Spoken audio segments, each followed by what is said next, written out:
माझ्या प्रिय मित्रमैत्रिणींनो आणि भावी भक्तांनो, माझ्या परम भक्ती सागर चॅनेलमध्ये आपल्या सर्वांचं मनपूर्वक स्वागत आहे. मी या चॅनेलच्या माध्यमातून आपल्यापर्यंत भगवद्गीता ही मराठीमध्ये पोहोचवण्याचा प्रयत्न करत आहे. तर मी सुरुवात करत आहे. आज आपण पाहणार आहोत अध्याय 7 ज्ञान विज्ञान योग यातील उर्वरित भाग. श्री गणेशाय नमः. जय गुरुदेव. जे अत्यंत मूर्ख आणि दृष्ट आहेत, नराधम आहेत, ज्यांचे ज्ञान मायेमुळे नष्ट झाले आहे आणि जे असुरांची नास्तिक प्रवृत्ती धारण करतात, ते मला शरण येत नाहीत. तात्पर्य असे की श्रीमद भगवद्गीतेत सांगण्यात आले आहे की केवळ भगवान श्रीकृष्णाच्या चरणकमलांना शरण गेल्यानेच मनुष्य भौतिक प्रकृतीच्या कठोर नियमातून पार होऊ शकतो. या ठिकाणी असा एक प्रश्न उद्भवतो की जर असे असेल तर सुशिक्षित तत्वज्ञानी, वैज्ञानिक, व्यावसायिक, राज्यकर्ते आणि सामान्य लोकांची पुढारी हे सर्वशक्तिमान भगवान श्रीकृष्णाच्या चरणकमलांना शरण का जात नाहीत? भौतिक प्रकृतीच्या बंधनातून मुक्ती प्राप्त करण्यासाठी मानव जातीचे पुढारी विविध प्रकारे अनेक जन्मामध्ये दृढ योजनाबद्ध आणि खडतर प्रयत्न करीत आहेत. परंतु जर भगवान श्रीकृष्णाच्या केवळ चरणकमलांना शरण गेल्याने मुक्ती प्राप्त होत असेल तर मग हे बुद्धिमान आणि परिश्रम करणारे लोक या सुगम मार्गाचा अंगीकार का करत नाहीत? गीतेमध्ये या प्रश्नाचे उत्तर स्पष्टपणे देण्यात आले आहे.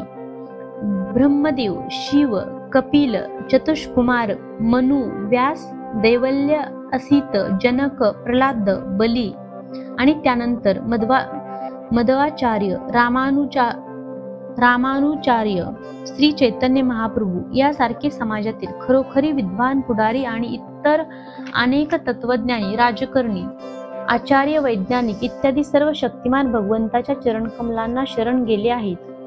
जे बंधू आणि ढोंगी आहेत ते भौतिक लाभ प्राप्ती करता आपण वैज्ञानिक, तत्वज्ञानी, शिक्षक, शासक इत्यादी असल्याचे दर्शवतात. ते भगवंत भक्तीचा मार्ग स्वीकारत नाहीत. त्यांना भगवंताबद्दल मुळीच कल्पना नसते. ते स्वतःच आपल्या सांसारिक योजना बनवतात आणि भौतिक जीवनातील समस्या सोडवण्याचा निष्फळ प्रयत्न करतात. त्यांच्या समस्या अधिकच जटिल बनतात. परंतु प्रकृती इतकी शक्तिशाली आहे की नास्तिकांच्या अनाधिकृत योजनांचा प्रतिकार करू शकते आणि योजना आयोगाच्या योजना उधळून लावू शकते. या श्लोकामध्ये नास्तिकांचे वर्णन दुष्कृतीन किंवा दृष्ट या शब्दात करण्यात आले आहे. ज्याने पुण्यकर्म केले आहे त्याला कृती असे म्हटले जाते. विविध योजना करणारे नास्तिक ही कधीकधी अत्यंत बुद्धिमान आणि पुण्यात्मेही असतात. कारण कोणतीही प्रचंड चांगली अथवा वाईट योजना असो ती प्रत्यक्षात आणण्यासाठी बुद्धीची आवश्यकताही असतेच. परंतु भगवंताच्या योजनांना विरोध करण्यासाठी नास्तिक आपल्या बुद्धीचा उपयोग अयोग्य करीत असल्यामुळे अशा नास्तिक आयोजकांना दुष्कृती असे म्हटले आहे. दुष्कृती हा शब्द दर्शवितो की नास्तिकांची बुद्धी आणि प्रयत्न हे चुकीच्या दिशेने होत आहेत. गीतेमध्ये स्पष्टपणे सांगण्यात आले आहे की भौतिक शक्ती ही पूर्णपणे भगवंताच्या मार्गदर्शनाखाली कार्य करते. प्रकृतीला स्वतंत्र अधिकार नसतात. ज्याप्रमाणे एखाद्या पदार्थाच्या हालचालीनुसार त्या पदार्थाची छाया हालचाल करते, त्याचप्रमाणे भौतिक शक्ती ही कार्य करते. परंतु तरीही भौतिक शक्ती ही अत्यंत बलशाली आहे आणि नास्तिकवादी आपल्या निरीश्वरवादी वृत्तीमुळे प्रकृती कशा रीतीने कार्य करीत असते, या भगवंताच्या योजना काय आहेत हे जाणू शकत नाहीत. रज तसेच तमोगुणाच्या प्रभावामुळे नास्तिकवाद्यांच्या सर्व योजना निष्फळ ठरतात. उदाहरणार्थ हिरण्यकशिपू आणि रावण हे दोघेही भौतिकदृष्ट्या विद्वान, तत्वज्ञानी, वैज्ञानिक, शासक आणि शिक्षक होते. परंतु त्यांच्या सर्व योजना धुळीत मिळाल्या. या दृष्टिकृत्याने किंवा दृष्ट लोकांचे पुढीलप्रमाणे 4 प्रकार असतात. मूढ हे लोक भारवाहक, कष्टाळू, जनावरांप्रमाणे अतिशय मूर्ख असतात. त्यांना आपल्या कष्टाचे फळ स्वतःच भोगवायची इच्छा असते, म्हणून ते भगवंतांना कर्मफल अर्पण करू इच्छित नाहीत. ओझेकरी जनावराचे नमुनेदार उदाहरण म्हणजे गाढव. या गरीब जनावराला त्याचा मालक अतिशय कष्ट करावयास भाग पाडतो. गाढवाला आपण रात्रंदिवस खरोखरच कोणासाठी काबाड कष्ट करीत आहोत हे माहीत नसते. थोडेफार गवत खाऊन आपले पोट भरण्यातच तो समाधानी राहतो. मालक आपल्याला मारेल या भीतीने तो थोडा वेळ झोपतो आणि गाढविणीच्या लाथा वारंवार खात आपली कामवासना तृप्त करतो. कधी कधी तो कविता आणि तत्वज्ञान गातो, परंतु त्याच्या कर्कश ओरडण्याने इतरांना मात्र त्रासच होतो. सकाम कर्मे करणाऱ्या मूर्खाची अशी स्थिती असते, कारण आपण कुणासाठी कर्म केले पाहिजे याची त्याला ज्ञात नसते. कर्म हे यथापिथ्यत असल्याचे त्याला माहीत नसते. बऱ्याचदा स्वयंनिर्मित कामाची ओझी कमी करण्याकरता जे लोक दिवसरात्र अत्यंत काबड कष्ट करीत असतात ते असे म्हणताना आढळतात की जीवाच्या स्वरूपस्थितीबद्दल जाणून घेण्यासाठी आपल्याला मुळीच वेळ नाही. अशा मूढ लोकांसाठी क्षणिक भौतिक सुख म्हणजे जीवनाचे सर्वस्व असते. परंतु वस्तुतः आपल्या कर्मफलाच्या अत्यंत छोट्या भागाचाच ते उपभोग घेऊ शकतात. कधी कधी भौतिक लाभाकरता ते दिवसरात्र झोपे वाचून घालवतात आणि जर त्यांना उदरवर्ण झालेला असेल किंवा अपचन झाले असेल तर ते प्राय काही अन्न न खाण्यातच समाधान मानतात. आपल्या तथाकथित मालकाच्या फायद्याकरता ते दिवसरात्र केवळ काबाड कष्ट करण्यातच मग्न असतात. आपल्या खऱ्या मालकाविषयी अज्ञान असल्यामुळे सकामकर्मी धनलोभीची सेवा करण्यात आपला बहुमूल्य वेळ वाया घालवतात, व्यर्थ दवडतात. दुर्दैवाने असे लोक सर्व अधिपत्याचे परम अधिपती भगवंतांना कधी शरण जात नाही किंवा त्यांच्याबद्दल योग्य व्यक्तीकडून श्रवण करण्यास वेळही काढत नाहीत. विष्ठा खाणारे डुक्कर तूप आणि साखर यापासून बनवलेल्या मिठाईकडे मुळीच लक्ष देत नाही. त्याचप्रमाणे मूर्ख कर्मी मनुष्य अविश्रांतपणे चंचल भौतिक जगाच्या इंद्रियतृप्ती करवणाऱ्या गोष्टीबद्दल ऐकत राहतो, परंतु भौतिक जगाला चालना देणाऱ्या शाश्वत चैतन्य तत्वाबद्दल ऐकण्यासाठी त्याच्याकडे फारच कमी वेळ असतो. दुसरा जो दुष्कृतीनं अर्थात दृष्ट लोकांचा प्रकार आहे त्यांना नराधम किंवा मनुष्य ते सर्वात नीच मनुष्य असे म्हणतात. नर म्हणजे मनुष्य आणि अधम म्हणजे नीच होय. जीवाच्या 84 लाख योनीपैकी 4 लाख मनुष्य योनी आहेत. त्यापैकी अनेक नीच मनुष्य योनी आहेत व त्यातील बहुतेक सर्वजण असंस्कृत असतात. ज्यांच्यासाठी सामाजिक, राजकीय आणि धार्मिक विधिविधाने आहेत त्या म्हणजे सुसंस्कृत योनी होत. ज्यांचा सामाजिक आणि राजकीय दृष्ट्या विकास झाला आहे परंतु ज्यांना धर्मतत्वे नाहीत ते नराधम समजले जातात. तसेच धर्म भगवत विहीन धर्म असू शकत नाही, कारण परम सत्याला जाणणे आणि मनुष्याचा भगवंताशी असणारा संबंध जाणणे हा धर्मतत्वाचे पालन करण्यामागचा उद्देश असतो. गीतेमध्ये भगवान श्रीकृष्ण स्पष्टपणे सांगतात की माझ्यापेक्षा श्रेष्ठ असे अन्य कोणतेही प्रमाण नाही आणि मीच परम सत्य आहे. मनुष्याने सर्व शक्तिमान परम सत्य भगवान श्रीकृष्णाशी असणाऱ्या आपल्या विस्मृत शाश्वत संबंधाचे पुनर्जीवन करणे हा सुसंस्कृत मनुष्य जीवनाचा उद्देश आहे. जो कोणीही संधी गमावतो त्याला नराधम म्हणण्यात येते. शास्त्रामधून आपल्याला कळून येते की जेव्हा मूल मातेच्या गर्भाशयात अत्यंत असहाय्य अवस्थेत असते तेव्हा ते स्वतःच्या सुटकेकरता प्रार्थना करते आणि गर्भाशयातून बाहेर येतात आपण केवळ भगवंताची सेवा करू असे वचन देते. जेव्हा मनुष्य संकटात असतो तेव्हा त्याने भगवंताची प्रार्थना करणे हे स्वाभाविकच आहे, कारण जीवाचा भगवंताशी नित्य संबंध असतो आणि प्रसूती झाल्यानंतर मूल मायाशक्तीच्या प्रभावाने जन्मावेळी झालेल्या वेदना तसेच त्याच्या उद्धारकर्त्यालाही विसरते. मुलामध्ये सुप्तावस्थेत असलेल्या दिव्य चैतन्याची पुनर्जागृती करणे हे पालकाचे कर्तव्य आहे. धर्मसंहिता असणाऱ्या मनुस्मृतीनुसार वर्णाश्रम पद्धतीमध्ये भगवत भावनेचे पुनर्जीवन करण्यासाठी 10 संस्काराच्या किंवा शुद्धीकरणाच्या विधी आहेत.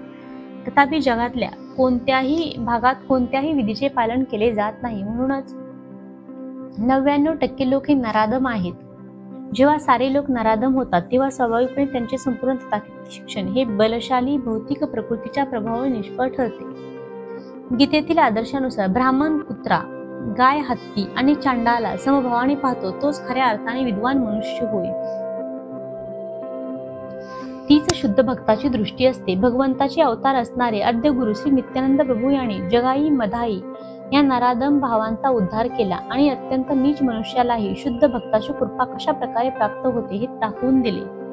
म्हणून भगवंतांनी निंद्य ठरवलेला नराधम केवळ शुद्ध भक्ताच्या कृपेनेच आपली आध्यात्मिक भावना पुनर्जागृत करू शकतो. भागवत धामाचा प्रसार करताना श्री चैतन्य महाप्रभूंनी उपदेश केला आहे की लोकांनी भगवंताच्या संदेशाचे नम्रपणे श्रवण केले पाहिजे आणि या उपदेशाचे सार म्हणजे श्रीमद भगवद्गीता होय. अत्यंत नीच आणि नराधमाचाही केवळ नम्रपणे श्रवण केल्यामुळे उद्धार होऊ शकतो, परंतु दुर्दैवाने ते या उपदेशाचे श्रवण करणेही नाकारतात. तेव्हा भगवंताच्या इच्छेला शरण जाणे तर दूरच राहिले. या प्रकारे नराधम मानवाच्या मुख्य कर्तव्याची पूर्णपणे उपेक्षा करतात. दुष्कृती लोकांचा पुढील प्रकार म्हणजे अशा लोकांचे प्रगाढ ज्ञान मायाशक्तीच्या प्रभावामुळे व्यर्थ झालेले असते. हे लोक प्राय अत्यंत विद्वान म्हणजे मोठमोठे तत्वज्ञानी, कवी, साहित्यिक, वैज्ञानिक इत्यादी असतात. परंतु माया त्यांची दिशाभूल करते म्हणून ते भगवंताची अवज्ञा करतात. सद्य स्थितीत असे पुष्कळ लोक गीतेच्या अभ्यासक पंडितांमध्ये सुद्धा आहेत. गीतेमध्ये सरळ आणि सोप्या भाषेत सांगण्यात आले आहे की श्रीकृष्ण हे पुरुषोत्तम भगवान आहेत. त्याचबरोबरीचा त्यांच्याबरोबरीचा किंवा त्यांच्याहून श्रेष्ठ असा कोणीही नाही. भगवंत हे सर्व कृष्ण प्राण्याच्या मनुष्य प्राण्याच्या जन्मदात्या ब्रह्मदेवाचेही पिता आहेत. श्रीकृष्ण हे केवळ ब्रह्मदेवाचेच पिता आहेत असे नाही, तर ते सर्व योनीचेही बीजधारक पिता आहेत. निर्विशेष ब्रह्मज्योतीचा उगम त्यांच्यापासून होतो आणि सर्व जीव अंतर्यामी असणारे परमात्मा ही त्यांचीच विस्तारित रूपे आहेत. भगवंत सर्व पदार्थाचे मूल स्रोत आहेत आणि म्हणून प्रत्येकाने त्यांच्या चरणकमलांना शरण गेले पाहिजे असे स्पष्ट आदेश असताना लोक भगवंताचा अवमान करतात आणि भगवंत हे केवळ एक सामान्य मनुष्य आहेत असे समजतात. ते जाणत नाहीत की हा भाग्यशाली मनुष्य देह भगवंताच्या शाश्वत आणि दिव्य स्वरूपाला अनुसरून रचलेला आहे. लोकांनी केलेली गीतेवरील परंपरा रहित अनाधिकृत भाष्ये म्हणजे आध्यात्मिक मार्गावरले अनेक अडथळेच आहेत. हे भ्रांत भाष्यकार श्रीकृष्णांना शरण जात नाहीत, हे ते इतरांनाही शरण जाण्यास शिकवित नाहीत. दुष्कृती लोकांचा चौथा आणि शेवटचा प्रकार म्हणजे आसुरम भावम आश्रिता किंवा आसुरी वृत्तीचे लोक. हे लोक उघडपणे नास्तिकवादाचा पुरस्कार करतात. त्यांच्यापैकी काही जण असा युक्तिवाद करतात की भगवंत या भौतिक जगतात कधीही अवतरीण होऊ शकत नाहीत. परंतु भगवंत हा अवतरीण होऊ शकत नाही त्याचे ठोस प्रमाण ते देऊ शकत नाहीत. त्यांच्यापैकीच इतर भगवंत हे निर्विशेष ब्रह्मज्योतीहून गौण आहेत असे मानतात. पण गीतेत या उलट सांगण्यात आले आहे. नास्तिकवादी हे भगवंताचा द्वेष करीत असल्याने अनेक तथाकथित काल्पनिक अवतारांना ते प्रस्तुत करतात. भगवंताचा तिरस्कार करणे हेच अशा लोकांच्या जीवनाचे ध्येय असल्याने ते श्रीकृष्णाच्या चरणकमलाचा आश्रय घेऊ शकत नाहीत. दक्षिण भारतातील महान संत यमुनाचार्य अल्पंदरू म्हणतात की हे भगवंत तुमचे गुण, रूप आणि लीला दिव्य आहेत. शास्त्रामध्ये सांगितल्याप्रमाणे तुम्ही विशुद्ध सत्व गुणामध्ये स्थित आहात. दिव्य ज्ञानाचे पूर्ण ज्ञान असणाऱ्या आणि दैवी गुणांनी युक्त असलेल्या महान प्रमाणित आचार्यांनी तुमचे श्रेष्ठत्व मान्य केले आहे. पण तरीही जे नास्तिकवादी लोक आहेत त्यांच्यासाठी तुम्ही अज्ञानच आहात. म्हणून वर उल्लेख केल्याप्रमाणे एक म्हणजे मूढ, दुसरा म्हणजे नराधम आणि तिसरा म्हणजे भ्रमित तर्कवादी आणि चौथा म्हणजे नास्तिकवादी. हे लोक सर्व शास्त्राची आचार्यांची संमती असली तरी सुद्धा भगवंताच्या चरणकमलांना शरण जात नाही. हे भरतश्रेष्ठ अर्जुना, 4 प्रकारचे पुण्यात्मा माझी भक्ती करीत असतात. अर्थार्थी आणि जिज्ञासू आणि ज्ञानी. दुष्कृती लोकांहून एकदम विपरीत असे लोक शास्त्राच्या विधिविधानाचे दृढपणे पालन करतात म्हणून त्यांना सुकृतीत असे म्हणतात. हे लोक शास्त्राच्या नियमाचे व नैतिक आणि सामाजिक नियमाचे पालन करतात आणि कमी अधिक प्रमाणात भगवत परायण असतात. अशा लोकांमध्ये 4 प्रकार असतात. जे पीडित आहेत, ज्यांना धनाची अभिलाषा आहे, जे जिज्ञासू आहेत आणि जे परम सत्याच्या ज्ञानाच्या शोधात आहेत. असे विविध परिस्थितीमध्ये भगवत भक्ती करण्यासाठी भगवंताकडे जातात. ते शुद्ध भक्त नसतात, कारण भगवत भक्तीमध्ये करण्यामागे त्यांना आपली इच्छापूर्ती करून घेण्याची इच्छा असते. शुद्ध भक्ती ही आकांक्षा आणि भौतिक लाभेच्छा रहित असते. भक्तीची व्याख्या पुढील प्रमाणे करण्यात आली आहे. ज्ञान, सकाम कर्म आणि भौतिक लाभेच्छे रहित होऊन मनुष्याने भगवान श्रीकृष्णाची अनुकूल रूपाने दिव्य प्रेममयी सेवा केली पाहिजे. याला शुद्ध भक्ती असे म्हणतात.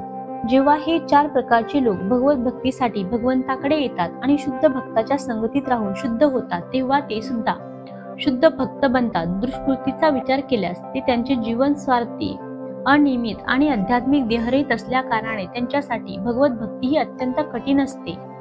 परंतु यांच्यातील काही जण जेव्हा योगायोगाने शुद्ध भक्ताच्या सहवासात येतात तेव्हा ते सुद्धा शुद्ध भक्त बनतात. जे लोक नेहमी सकाम कर्म करण्यामध्ये व्यग्र असतात ते संकट समयी भगवंताकडे येतात आणि त्यावेळी शुद्ध भक्ताच्या सहवासामुळे ते संकटकाळी भगवत भक्त बनतात. जे वैफल्यग्रस्त असतात ते सुद्धा कधी कधी शुद्ध भक्ताच्या सहवासात येतात आणि भगवत ज्ञानामध्ये जिज्ञासू होतात.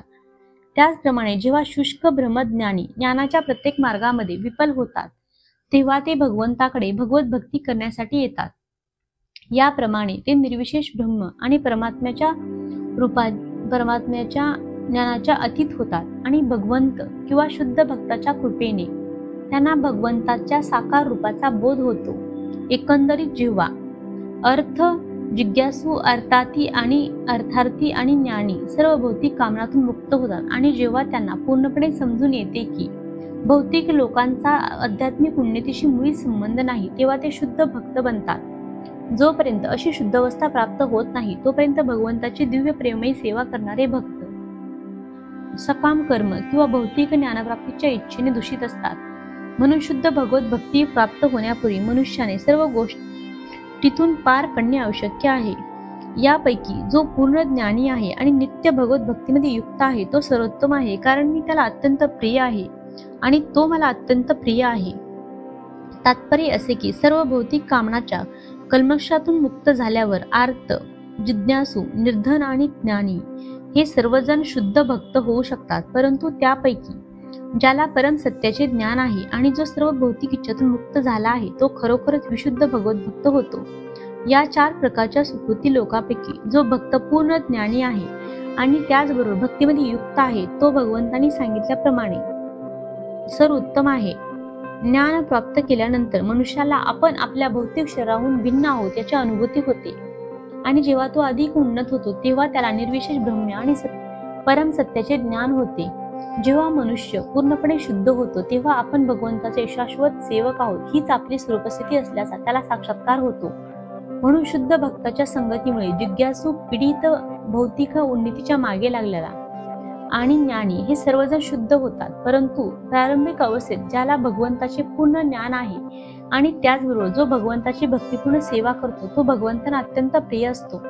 ज्याला भगवंताच्या दिव्यतेचे शुद्ध ज्ञान झाले आहे तो भगवत भक्ती योगामुळे इतका सुरक्षित झालेला असतो की त्याला सांसारिक दोष स्पर्शही करू शकत नाही. निसंशय हे सर्व भक्त उदार आहेत, परंतु जो माझ्या ज्ञानामध्ये स्थित झाला आहे त्याला मी माझ्या स्वतःप्रमाणेच मानतो. माझ्या दिव्य सेवेमध्ये युक्त झाल्यामुळे तो नक्कीच माझी सर्वोच्च आणि सर्वोत्तम लक्ष्याची प्राप्ती करतो. तात्पर्य असे की ज्या भक्तांना पूर्ण ज्ञान नाही ते भगवंतांना प्रिय नाहीत असे नाही. भगवंत म्हणतात की हे सर्व भक्त उदार आहेत, कारण जो मग तो कोणत्याही हेतूने असो भगवंताकडे येतो त्याला महात्मा म्हटले जाते. ज्या भक्तांना भगवत भक्तीच्या बदल्यात काही लाभ व्हावा अशी इच्छा असते त्यांचाही भगवंत स्वीकार करतात, कारण त्यांच्यामध्ये स्नेहाचे आदान प्रदान होते. स्नेहामुळे ते भगवंताकडे भौतिक लाभाची याचना करतात आणि जेव्हा त्यांना लाभप्राप्ती होते तेव्हा ते इतके तृप्त होतात की ते भक्तीमध्येही उन्नत होतात. परंतु जो भक्त पूर्ण ज्ञानाने युक्त असतो तो भगवंतांना अत्यंत प्रिय असतो, कारण प्रेम आणि भक्तिभावाने भगवंताची सेवा करणे हा केवळ त्याचा उद्देश असतो. असा भक्त भगवंताच्या निकट सानिध्य वाचून किंवा भगवंताची सेवा केल्या वाचून क्षणभरही राहू शकत नाही. तसेच भगवंतांनी आपला भक्त अत्यंत प्रिय असतो आणि म्हणून भगवंतांना आपल्या भक्तापासून वेगळे राहवत नाही. श्रीमद भगवंत सांगतात की भक्त सदैव माझ्या हृदयात आहेत आणि मी सदैव त्यांच्या हृदयात आहे. भक्त माझ्या व्यतिरिक्त इतर काहीही जाणत नाहीत आणि मी सुद्धा भक्ताला विसरू शकत नाही. मी आणि माझ्या शुद्ध भक्तामध्ये अत्यंत निकट प्रेमाचा संबंध असतो. पूर्ण ज्ञानाने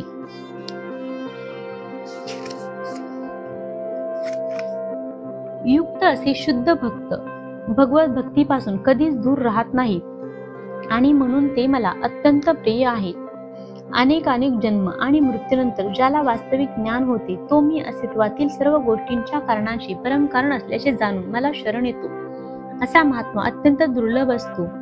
तात्पर्य असे की अनेक जन्मानंतर भक्तिपूर्ण सेवा किंवा दिव्य अनुष्ठाने करताना जीवाला पुरुषोत्तम श्री भगवान हेच आध्यात्मिक साक्षात्काराचे अंतिम लक्ष्य असल्याचे दिव्य विशुद्ध ज्ञान होऊ शकते व त्या ज्ञानामध्ये तो स्थित होऊ शकतो. आध्यात्मिक साक्षात्काराच्या प्रारंभ अवस्थेमध्ये मनुष्य जेव्हा भौतिक आसक्तीचा त्याग करण्याचा प्रयत्न करीत असतो तेव्हा निर्विशेषवादाकडे त्याचा थोडासा कल असतो. परंतु जेव्हा तो अधिक प्रगती करतो तेव्हा तो जाणू शकतो की आध्यात्मिक जीवनातही कर्म करणे आवश्यक आहे व ते कर्म म्हणजेच भक्तिपूर्ण सेवा होय. याचा साक्षात्कार झाल्यामुळे तो भगवंतावर आसक्त होतो आणि त्यांना शरण जातो, अशा वेळी त्याला समजू शकते की भगवान श्रीकृष्णाची कृपा म्हणजे सर्वस्व आहे. ते सर्व कारणांची मूळ कारण आहेत आणि ही प्राकृतिक सृष्टी त्यांच्यापासून स्वतंत्र नाही. भौतिक जग म्हणजे आध्यात्मिक वैविध्याचे विविध प्रतिबिंब आहे आणि प्रत्येक गोष्ट भगवान श्रीकृष्णाशी संबंधित आहे, याचा त्याला असा साक्षात्कार होतो. याप्रमाणे तो सर्व गोष्टी वासुदेव किंवा श्रीकृष्णाशी संबंधित पाहतो. अशी वासुदेवमयी सर्वव्यापी दृष्टी झाल्यावर तो भगवान श्रीकृष्णांना जीवनाचे परमलक्ष्य मानून पूर्णपणे शरण जातो. असे शरणागत महात्मे अत्यंत दुर्लभ असतात. या श्लोकामध्ये विवरण श्वेताश्वतरोपनिषदाच्या 3ऱ्या अध्यायात अति सुंदर रीतीने करण्यात आले आहे. मनुष्याच्या देहामधील बोलण्याची शक्ती, पाहण्याची शक्ती, ऐकण्याची शक्ती किंवा विचार करण्याची शक्ती यापैकी कोणतीही शक्ती प्रधान नाही. जीवन किंवा चेतना ही सर्व कार्याचे केंद्रबिंदू आहेत. त्याचप्रमाणे श्री वासुदेव भगवान श्रीकृष्ण हे सर्व गोष्टींमधील प्रधान तत्व आहे. या देहामध्ये बोलण्याची शक्ती, ऐकण्याची शक्ती, मानसिक कार्य करण्याची शक्ती इत्यादी शक्ती आहेत. पण या शक्ती जर भगवंताशी संबंधित नसतील तर त्यांना काहीच माहीत नाही. वासुदेव हे सर्वव्यापी आणि सर्व काही असल्यामुळे भक्त पूर्ण ज्ञानाने युक्त होऊन त्यांना शरण जातो. ज्याचे ज्ञान भौतिक कामनांनी हिरावलेले आहे ते अन्य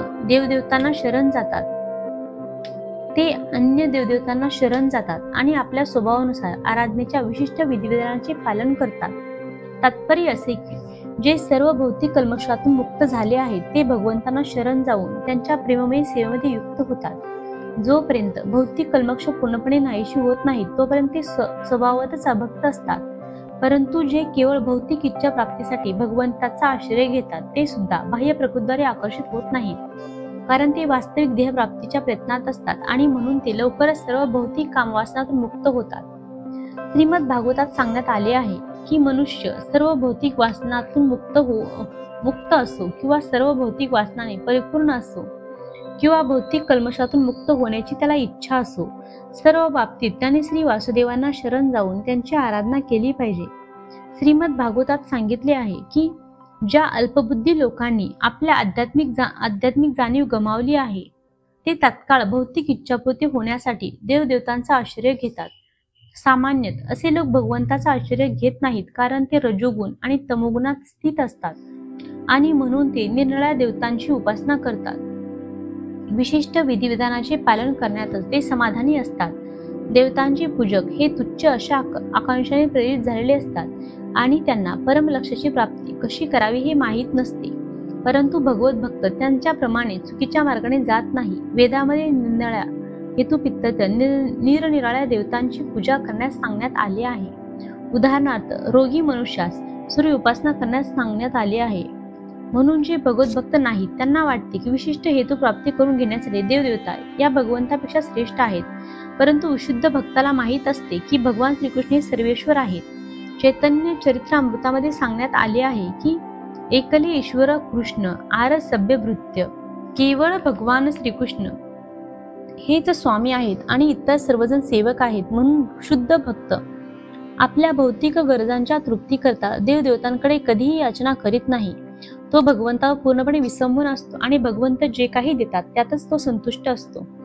मी परमात्मा रूपाने प्रत्येकाच्या हृदयात स्थित आहे. जेव्हा मनुष्य विशिष्ट देवतेची उपासना करण्याची इच्छा करतो तेव्हा त्या विशिष्ट देवतेवर त्याची ती दृढ श्रद्धा दृढपणे स्थिर करतो, जेणेकरून तो त्या देवतेची उपासना करण्यास स्वतःला समर्पित करू शकतो.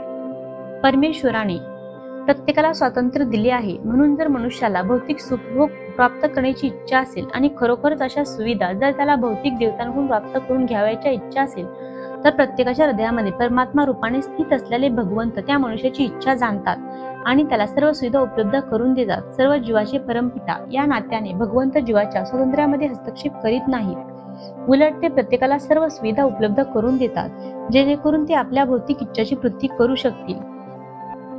यावर कोणी विचारेल की सर्व शक्तिमान भगवंत भौतिक सुखभोग घेण्यासाठी जीवांना सर्व सुविधा उपलब्ध करून देऊन त्यांना मायेच्या झंझात का पडू देतात? तर या प्रश्नाला उत्तर असे आहे की जीवाच्या ठायी परमात्मा रूपाने असणाऱ्या भगवंतांनी जर अशा सुविधा उपलब्ध करून दिल्या नाही तर जीवाच्या स्वातंत्र्याला काहीच अर्थ राहत नाही. म्हणून भगवंत प्रत्येकाला पूर्ण स्वातंत्र्य देतात.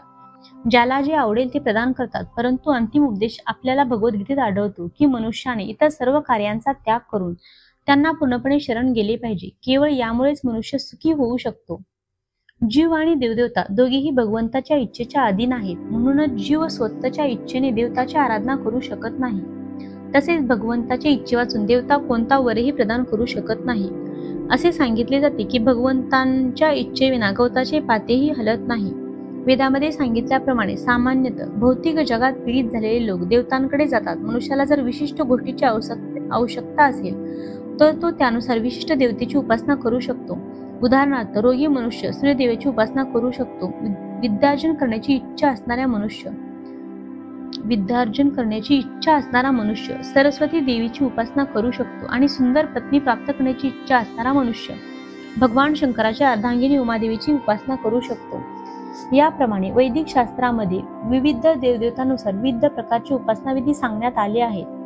जीवाला विशिष्ट सुखाचा उपभोग घ्यायचा असल्या कारणाने भगवंत त्या जीवाला विशिष्ट देवतेकडून तो वर प्राप्त करून घेण्यासाठी प्रबळ इच्छेने प्रेरित करतात. याप्रमाणे अभिष्ट वर प्राप्त करून घेण्यात जीव यशस्वी होतो. विशिष्ट देवता पितृत्य असणारा जीवाच्या विशिष्ट पूजाभावी भगवंतच नियोजित करतात. अशा प्रकारचा भाव देवता सुद्धा जीवामध्ये निर्माण करू शकत नाहीत. परंतु पुरुषोत्तम भगवान श्रीकृष्ण सर्वांच्या अंतर्यामी उपस्थित असणारे परमात्मा असल्यामुळे ते मनुष्याला विशिष्ट देवतेची उपासना करण्याची प्रेरणा देतात. वस्तुतः देवदेवता या भगवंताच्या विराट रूपी शरीराचे निराळे भाग आहेत आणि म्हणून त्यांना स्वातंत्र्य नसते. वेदामध्ये सांगण्यात आले आहे की भगवंत परमात्मा रूपाने देवदेवताच्याही हृदयामध्ये स्थित आहे. म्हणून ते देवदेवताद्वारे जीवांच्या इच्छा पूर्ण करण्याची व्यवस्था करतात. परंतु जीव आणि देवता दोघेही भगवंताच्या इच्छेवर विसंबून आहेत. जीव आणि देवता स्वतंत्र नाहीत. अशा श्रद्धेने युक्त होऊन विशिष्ट देवतांची कृपा संपादन करण्याचा प्रयत्न करतो आणि आपले इच्छित भोग प्राप्त करतो. परंतु वस्तुतः हे लाभ केवळ मीच प्रदान करतो. तात्पर्य असे की भगवंताच्या अनुमती वाचून देवता आपल्या भक्तांना वरदान देऊ शकत नाहीत. सर्व काही भगवंताच्या मालकीचे आहे याचे विस्मरण जीवाला होऊ शकते, परंतु देवतांना होत नाही. म्हणून देवतांची उपासना आणि लाभ इच्छांची प्राप्ती ही देवतामुळे होत नाही, तर भगवंताच्या अनुमतीने होत असते. अल्पज्ञानी जीवाला यांचे ज्ञान नसते, म्हणून तो लाभ प्राप्ती करता मूर्खपणाने देवतांकडे जातो. परंतु शुद्ध भगवत भक्ताला जेव्हा कशाची गरज असते तेव्हा भगवंताचीच प्रार्थना करतो. तरीही लाभ प्राप्तीची इच्छा करणे हे शुद्ध भक्ताचे लक्षण नव्हे. सामान्यतः जीव हा देवतांना शरण जातो कारण तो आपल्या कामवासनाची तृप्ती करण्यामध्ये अत्यंत आसक्त झालेला असतो. असे घडण्याचे कारण म्हणजे जीव अयोग्य गोष्टीची इच्छा करतो आणि भगवंत स्वतः अशा प्रकारची इच्छा तृप्त करीत नाही. चैतन्य चरितामृतात म्हटले आहे की जो भगवंताची आराधना करतो व त्याच वेळी विषयोपभोगाची इच्छा करतो त्यांच्या इच्छा परस्पराविरोधी किंवा विसंगत आहेत. भगवंताची भक्तिपूर्ण सेवा आणि देवतांची उपासना ही एकाच स्तरावर असू शकत नाही, कारण देवतांची उपासना ही भौतिक आहे आणि भगवंताची भक्तिपूर्ण सेवा ही पूर्णपणे आध्यात्मिक बाब आहे. ज्या जीवाला भगवत धामात परत जाण्याची इच्छा आहे त्यांच्यासाठी भौतिक इच्छा विघ्नकारी असतात. म्हणून अल्पबुद्धी जीवांना इच्छित असलेले भौतिक लाभ विशुद्ध भगवत भक्ताला प्रदान करण्यात येत नाहीत, कारण असे इच्छित लाभ प्राप्त झाल्यामुळे अल्पबुद्धी जीव हे भगवंताच्या भक्तिपूर्ण सेवेमध्ये युक्त होण्यापेक्षा प्राकृत जगतातील देवदेवतांची उपासना करणे पसंत करतात. अल्पबुद्धी लोक देवदेवतांची उपासना करतात आणि त्यांना प्राप्त होणारी फळे मर्यादित व अनित्य असतात. देवतांचे उपासक देव लोकांची प्राप्ती करतात, पण माझे भक्त अखेर माझ्या परमधामाची प्राप्ती करतात. भगवद्गीतेवरील काही भाष्यकार म्हणतात की देवतांची उपासना करणाऱ्या मनुष्याला भगवत प्राप्ती होऊ शकते, परंतु या ठिकाणी स्पष्टपणे सांगण्यात आले आहे की देवतांचे उपासक हे निरनिराळ्या देवता स्थित असलेल्या निरनिराळ्या देवलोकांची प्राप्ती करतात. उदाहरणार्थ, सूर्याचा उपासक सूर्यलोकाची प्राप्ती करतो किंवा चंद्र उपासक चंद्रलोकाची प्राप्ती करतो. त्याचप्रमाणे जर कोणाला इंद्रासारख्या देवतेची उपासना करण्याची इच्छा असेल तर त्याला त्याच्या विशिष्ट देवलोकाची प्राप्ती होते. कोणत्याही देवतेची उपासना केल्याने मनुष्याला भगवंताची प्राप्ती होते असे नाही की ही गोष्ट या ठिकाणी नाकारण्यात आली आहे, कारण या श्लोकात स्पष्टपणे सांगण्यात आले आहे की देव उपासक हे भौतिक जगातील निरनिराळ्या देव लोकात जातात, परंतु भगवत भक्त हा प्रत्यक्ष भगवत धामाची प्राप्ती करतो. या ठिकाणी सुद्धा असा मुद्दा उपस्थित केला जाऊ शकतो की जर देवता या भगवंताच्या शरीराचे विविध भाग आहेत तर देवतांची उपासना केल्याने भगवंताची प्राप्ती झाली पाहिजे, परंतु देव उपासक हे अल्पबुद्धी आहेत, कारण शरीराच्या कोणत्या भागाला अन्नाचा पुरवठा केला पाहिजे हे त्यांना माहीत नसते. त्याचपैकी काही इतर लोक इतकी मूर्ख असतात की ते म्हणतात शरीराला अनेक भाग असतात आणि त्यांना अन्नपुरवठा करण्यासाठी अनेक मार्ग असतात, पण हे उत्तर समर्पक नाही. कान आणि डोळ्याद्वारे कोणी शरीराला अन्नपुरवठा करू शकतो का? त्यांना माहीत नसते की देवता म्हणजे भगवंताच्या विराट शरीराचे निराळे अवयव आहेत आणि अज्ञानामुळे त्यांना वाटते की प्रत्येक देवता म्हणजे एक निराळा ईश्वरच आहे आणि तो परमेश्वराचा प्रतिस्पर्धी आहे. केवळ देवताच भगवंताचे अंश आहेत असे नाही, तर सामान्य जीव सुद्धा भगवंताचेच अंश आहेत. श्रीमद भागवतात सांगण्यात आले आहे की ब्राह्मण हे भगवंताचे मस्तक आहे, क्षत्रिय हे बाहू आहेत, वैश्य ही कटी, तथा शूद्र हे पाय आहेत आणि हे सर्वजण विविध कार्य करतात. आपल्या स्थितीचा विचार न करता जर मनुष्याने जाणले की जीव आणि देवता दोघेही भगवंताचे अंश आहेत, तर त्याचे ज्ञान हे परिपूर्ण ज्ञान आहे. परंतु जर त्याने जाणले नाही की त्याला देवदेवता निवास करणाऱ्या विविध लोकांची प्राप्ती होते, भगवत भक्त प्राप्त करीत असलेले गतीप्रमाणे ही गती समान असते.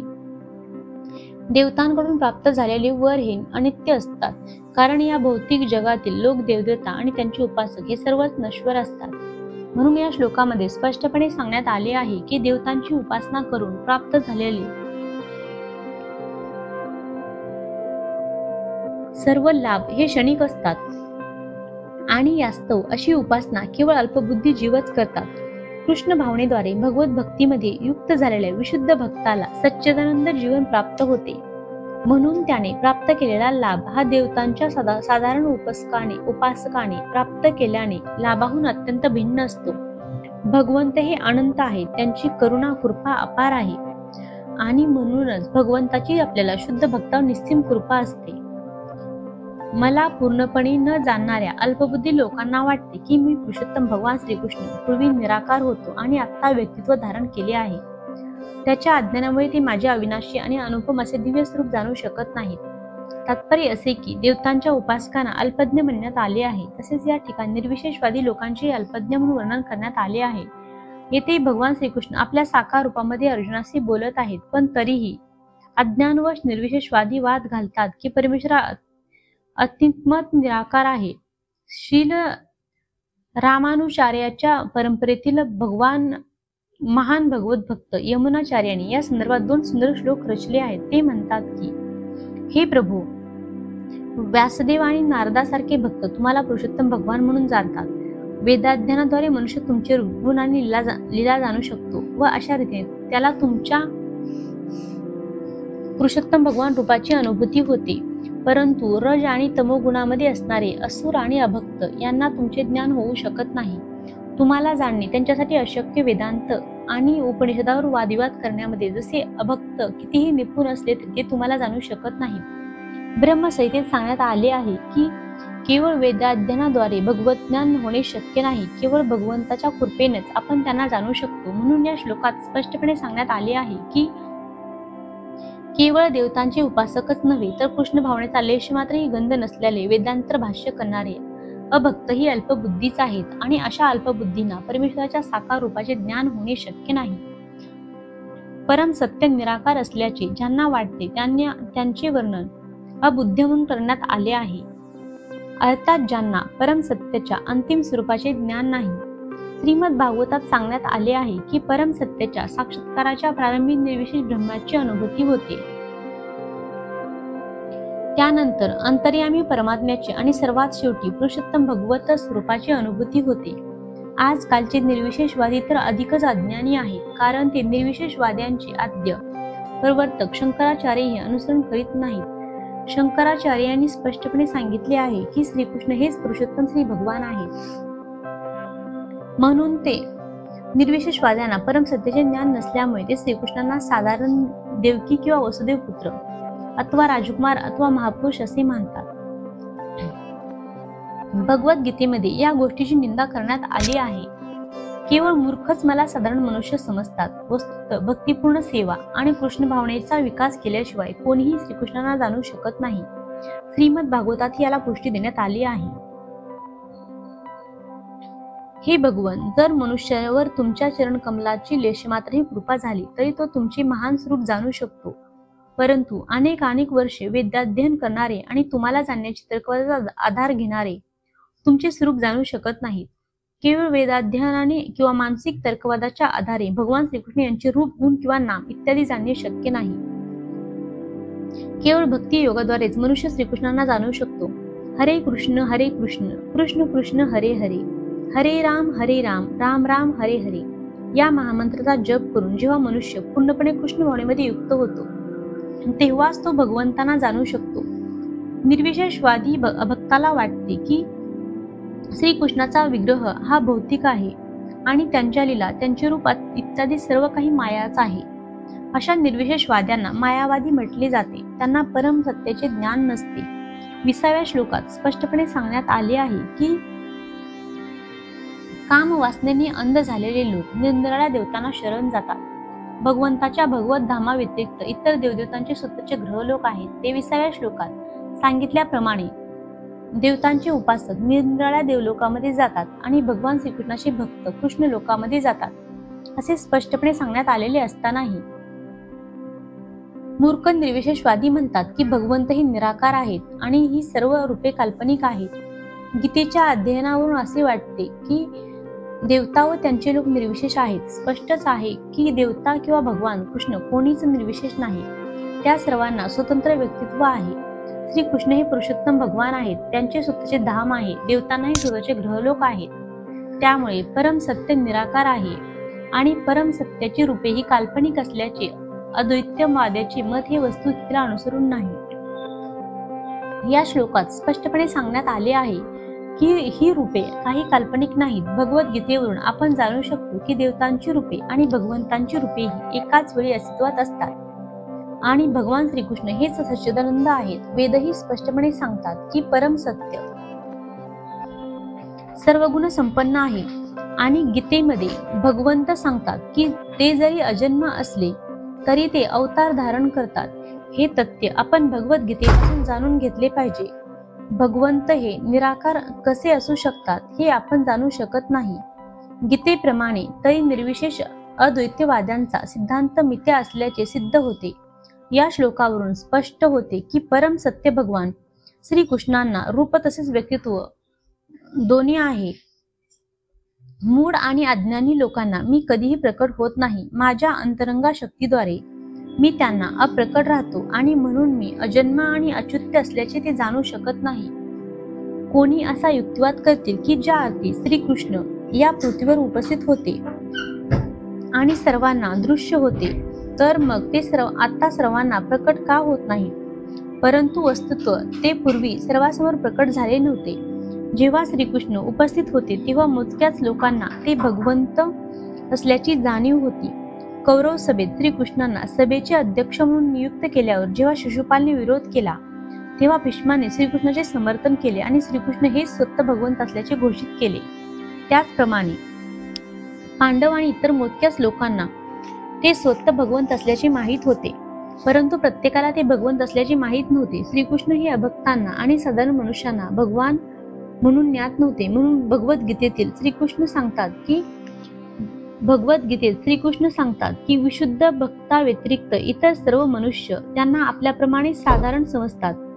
ते केवळ आपल्या भक्तांना रसराज म्हणून प्रकट होतात, परंतु इतर निर्बुद्ध अभक्तांसाठी ते आपल्या अंतरंगा शक्तीने आच्छादितच राहतात. श्रीमद भागवतातील कुंती देवीच्या प्रार्थनेमध्ये सांगण्यात आले आहे की भगवंत हे योगमायेच्या पडद्याने आच्छादित असतात आणि म्हणून साधारण मनुष्य त्यांना जाणू शकत नाहीत. या योगमायारूपी पडद्याबद्दल ईशोपनिषदामध्येही सांगण्यात आले आहे. त्या ठिकाणी भक्त प्रार्थना करतो की हे प्रभो, तुम्ही संपूर्ण विश्वाचे पालन करते आहात आणि तुमची भक्तिपूर्ण सेवा हा सर्वोच्च धर्म आहे. म्हणून मी तुमची प्रार्थना करतो की तुम्ही माझे सुद्धा पालन करा. तुमचे दिव्य रूप योग मायेने आच्छादित आहे. ब्रह्मज्योती म्हणजे तुमच्या अंतरंग शक्तीचे आवरण आहे. तुमचा सच्चिदानंद विग्रह पाहण्यात बाधा आणणारे हे दैदिप्यमान तेज कृपया दूर करा. भगवंताचे सच्चिदानंद स्वरूप हे ब्रह्मज्योतीच्या अंतरंगा शक्तीने आवृत्त असते आणि यामुळेच अल्पज्ञ निर्विशेषवाद्यांना भगवंताचे दर्शन होऊ शकत नाही. श्रीमद भागवतातही ब्रह्मदेव अशीच प्रार्थना करतात की हे भगवंत, हे परमात्मन, हे योगेश्वर, तुमची शक्ती आणि तुमच्या लीला याची गणना या जगतात कोण करू शकेल? तुम्ही आपल्या अंतरंगा शक्तीचा नित्य विस्तार करीत आहात आणि म्हणून तुम्हाला कोणीही जाणू शकत नाही. विद्वान आणि वैज्ञानिक आणि पंडित या भौतिक जगताच्या किंवा इतर लोकांच्या अणुरचनेचे परीक्षण करू शकतील, परंतु तुम्ही त्यांच्या समोर जरी उपस्थित असला तरी ते तुमच्या शक्तीचे अनुमान काढू शकणार नाहीत. भगवान श्रीकृष्ण हे केवळ अजन्माच नव्हे तर अवयव किंवा अविनाशीही आहेत. त्यांचे रूप हे सच्चिदानंद आहे आणि त्यांच्या सर्व शक्ती अविनाशी आहेत. हे अर्जुन, मी पुरुषोत्तम भगवान भूतकाळात घडलेले सर्व काही, वर्तमान काळात घडत असणारे सर्व आणि भविष्यकाळात घडणारे सर्व काही जाणतो. मी सर्व जीवांना जाणतो, परंतु मला कोणीही जाणत नाही. तात्पर्य असे की या ठिकाणी साकार आणि निराकारवादांचा प्रश्न स्पष्टपणे मांडण्यात आला आहे. मायावाद्याच्या मताप्रमाणे जर पुरुषोत्तम भगवंताचे श्रीकृष्ण रूप हे प्राकृत अर्थात माया असले तरी त्यांनी साधारण जीवाप्रमाणे देहांतर केले असते आणि त्यांना आपल्या गतकाळातील जन्माचे पूर्णपणे विस्मरण झालेले असते. प्राकृत देहामध्ये बद्ध असलेल्या कोणत्याही मनुष्याला आपल्या पूर्वजन्माची स्मृती होऊ शकत नाही. तो आपल्या भविष्य काळातील जीवनाबद्दल काही सांगू शकत नाही. तसेच त्याला आपल्या वर्तमान काळातील जीवनाबद्दल काहीही भाकीत करता येत नाही आणि म्हणून तो भूत, वर्तमान आणि भविष्यातील कोणतीही घटना जाणू शकत नाही. जोपर्यंत मनुष्य भौतिक विकारातून मुक्त होत नाही तोपर्यंत तो भूत, वर्तमान आणि भविष्य जाणू शकत नाही. भगवान श्रीकृष्ण स्पष्टपणे सांगतात की साधारण मनुष्याला भूत, वर्तमान आणि भविष्याबद्दल काहीच ज्ञान नसते, परंतु ते मात्र पूर्वी घडलेले सर्व काही, वर्तमान काळी घडत असणारे आणि भविष्यकाळात घडणारे सर्व काही पूर्णपणे जाणतात. 4थ्या अध्यायात आपण पाहिले आहे की भगवान श्रीकृष्णांना लाखो वर्षापूर्वी आपण सूर्यदेव विवस्नाला गीता सांगितल्याचे आठवते. भगवान श्रीकृष्ण सर्व जीवाच्या हृदयात परमात्मा रूपाने स्थित असल्यामुळे ते सर्व जीवांना जाणतात. परंतु श्रीकृष्ण हे जरी पुरुषोत्तम भगवान आणि परमात्मा रूपामध्ये उपस्थित असले तरी अल्पज्ञानी व्यक्तींना निर्विशेष ब्रह्माचा साक्षात्कार झालेला असला तरी ते श्रीकृष्ण हे परम पुरुष असल्याचा साक्षात्कार होत नाही. निश्चितच भगवान श्रीकृष्णाचे दिव्य शरीर नश्वर नाही. भगवान श्रीकृष्ण हे सूर्याप्रमाणे आहेत आणि माया ही मेघाप्रमाणे आहे. भौतिक जगतात आपण सूर्य, मेघ तसेच नक्षत्रांना आणि ग्रहांना पाहतो. आकाशात या सर्वांना ढग तात्पुरते आच्छादित करतात, परंतु ते आवरण असल्याचे आपल्याला मर्यादित दृष्टीमुळे वाटते. पण वास्तविकपणे सूर्य, चंद्र, तारे हे झाकलेले नसतात. त्याचप्रमाणे माया ही भगवंतांना आच्छादित करू शकत नाही. आपल्या अंतरंगा शक्तीमुळे ते अल्पज्ञानी मनुष्यांना प्रकट होत नाहीत. या अध्यायाच्या 3ऱ्या श्लोकामध्ये सांगितल्याप्रमाणे लक्षावधी मनुष्यापैकी थोडेच लोक या मनुष्य देहात पूर्णत्व प्राप्त करण्याचा प्रयत्न करतात आणि अशा हजारो सिद्ध पुरुषापैकी एखादाच भगवान श्रीकृष्णांना तत्वतः जाणतो. जरी त्याला निर्विशेष ब्रह्माचा किंवा अंतर्यामी परमात्माचा साक्षात्कार झाला तरी त्याला कृष्ण भावनाभावित झाल्यापासून पुरुषोत्तम भगवान श्रीकृष्णाचा साक्षात्कार होणे शक्य नाही. हे परंतप भारता, इच्छा आणि द्वेष यांच्यापासून उद्भवणाऱ्या द्वंद्वाने मोहित झाल्यामुळे सर्व जीव मोहामध्ये जन्म घेतात. शुद्ध ज्ञानमयी भगवंताच्या अधीन असणे ही जीवाची वास्तविक स्वरूपस्थिती आहे. या विशुद्ध ज्ञानापासून दूर होऊन जेव्हा तो मोहित होतो तेव्हा त्याच्यावर मायाशक्तीचे नियंत्रण येते आणि म्हणून तो भगवंतांना जाणू शकत नाही. इच्छा आणि द्वेषरूपी द्वंद्वामध्ये मायाशक्ती प्रकट होते. इच्छा आणि द्वेषामुळे मनुष्य भगवंताशी एकरूप होण्याची इच्छा करतो आणि त्याचा द्वेष करतो. इच्छा आणि द्वेषाने दूषित किंवा मोहित न होणारे शुद्ध भक्त जाणतात की भगवान श्रीकृष्ण हे आपल्या अंतरंगा शक्तीने अवतरहीन होतात, परंतु अविद्या आणि द्वंद्वाने मोहित झालेले मनुष्यांना वाटते की भगवंतांना प्राकृत शक्तीने निर्माण केले आहे, परंतु हे त्यांचे दुर्भाग्य आहे. असे मनुष्य मान अपमान, सुख दुःख, स्त्री पुरुष, अशुभ शुभ, शुभ अशुभ, हर्ष विषाद इत्यादी द्वंद्वात राहतात आणि त्यांना वाटते ही माझी पत्नी आहे, हे माझे घर आहे, मी या घराचा मालक आहे, मी या स्त्रीचा पती आहे. ही सारी मोहित करणारे द्वंद्वे आहेत. जे द्वंद्वाने मोहित होतात ते पूर्णपणे मूर्ख असतात आणि म्हणून ते भगवंतांना जाणू शकत नाही. ज्यांनी या जन्मी आणि पूर्वजन्मी पुण्यकर्मे केली आहेत आणि ज्यांची पापकर्मे पूर्णपणे नष्ट झाली आहेत ते दंडरूपी मोहातून मुक्त होतात आणि दृढ निष्ठेने माझ्या सेवेमध्ये युक्त होतात. जे दिव्य स्तरापर्यंत उन्नत होण्यास पात्र आहेत त्यांचा या श्लोकामध्ये उल्लेख करण्यात आला आहे. पापी, नास्तिक, मूर्ख आणि कपटी व्यक्तींना इच्छा आणि द्वेषाच्या द्वंद्वातून पार होणे अत्यंत कठीण असते. ज्यांनी आपल्या जीवामध्ये धार्मिक विधिविधानाचे पालन केले आहे, ज्यांनी पुण्यकर्मे केली आहेत आणि पापकर्मे नष्ट केली आहेत, केवळ तेच भक्तियोग स्वीकारू शकतात आणि कर्मक्ष भगवंताच्या विशुद्ध ज्ञानाप्रत उन्नत होऊ शकतात. त्यानंतर कर्माने ते समाधी अवस्थेत भगवंतावर ध्यान करू शकतात. आध्यात्मिक स्तरापर्यंत उन्नत होण्याची हीच पद्धती आहे. अशी उन्नती कृष्ण भावनाभावित शुद्ध भक्ताच्या सत्संगामध्ये शक्य होते, कारण महान भक्ताच्या संघामध्ये मनुष्य मोहापासून मुक्त होऊ शकतो. श्रीमद भागवतात सांगण्यात आले आहे की जर खरोखरच मनुष्याला मुक्त व्हावयाचे असेल तर त्याने भक्तांची सेवा करणे अत्यंत अत्यावश्यक आहे. परंतु जो विषयी लोकांचा संग करीत आहे तो प्रकृतीच्या अंधकारमय प्रदेशाकडे अग्रेसर होत आहे. बद्ध जीवाचा मोहापासून उद्धार करण्याकरताच सर्व भगवत भक्त या पृथ्वी तलावर भ्रमण करीत असतात. निर्विशेषवाद्यांना माहीत नसते की भगवंताच्या अधीन असणाऱ्या आपल्या स्वरूपस्थितीचे विस्मरण होणे म्हणजे परमेश्वराच्या नियमाचे उल्लंघन आहे.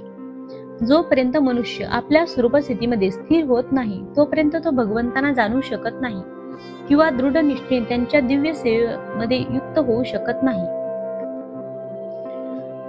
जर आणि मरणातून मुक्त होण्याकरता प्रयत्न करणारे जे बुद्धिमान मनुष्य आहेत ते माझ्या भक्तीद्वारे माझा आश्रय घेतात. वास्तविकपणे ते ब्रह्म आहेत, कारण त्यांना आध्यात्मिक क्रियाचे संपूर्ण ज्ञान आहे. तात्पर्य असे की जन्म, मृत्यू आणि जरा आणि व्याधी ह्या भौतिक शरीराला पीडा देतात, परंतु आध्यात्मिक देहाला जन्म, मृत्यू आणि जरा आणि व्याधी नसते.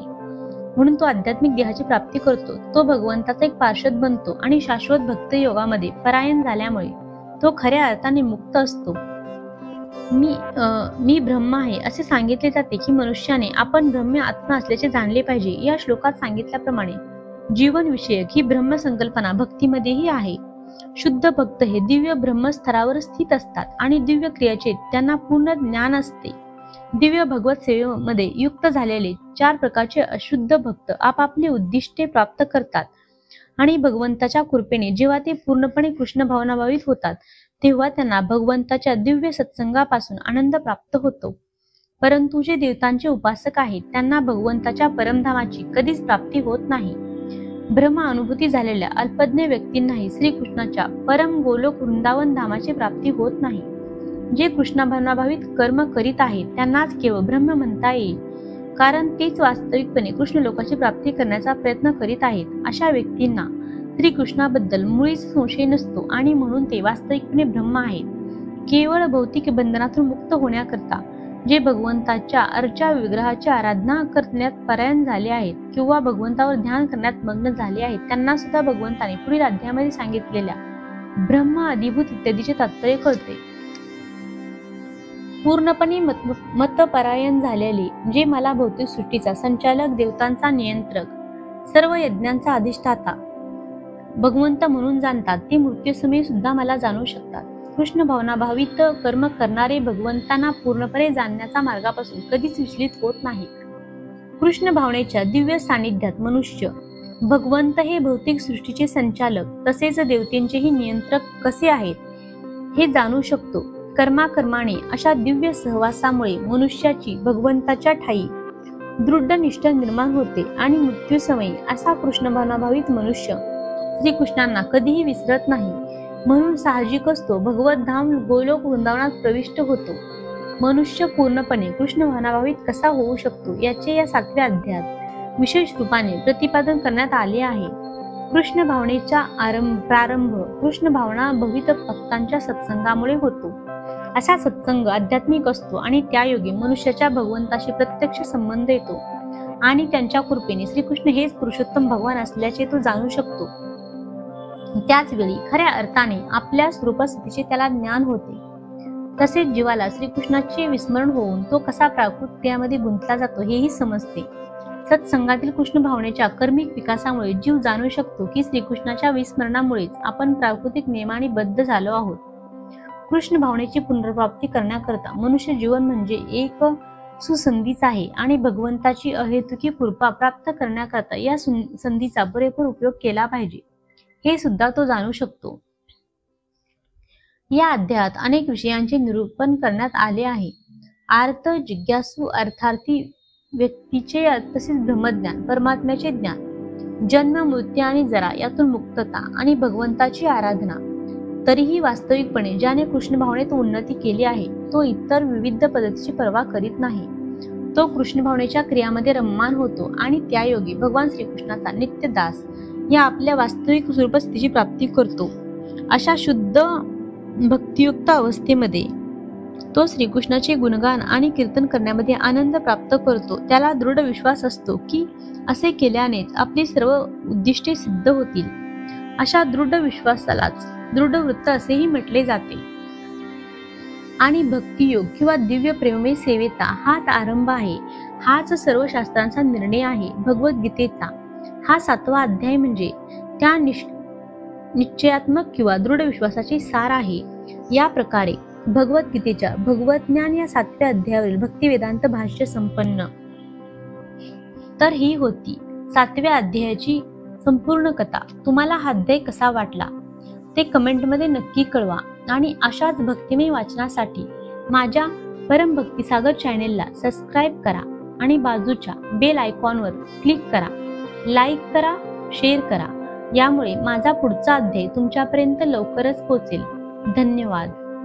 ओम नमो भगवते वासुदेवाय. ओम नमो भगवते वासुदेवाय.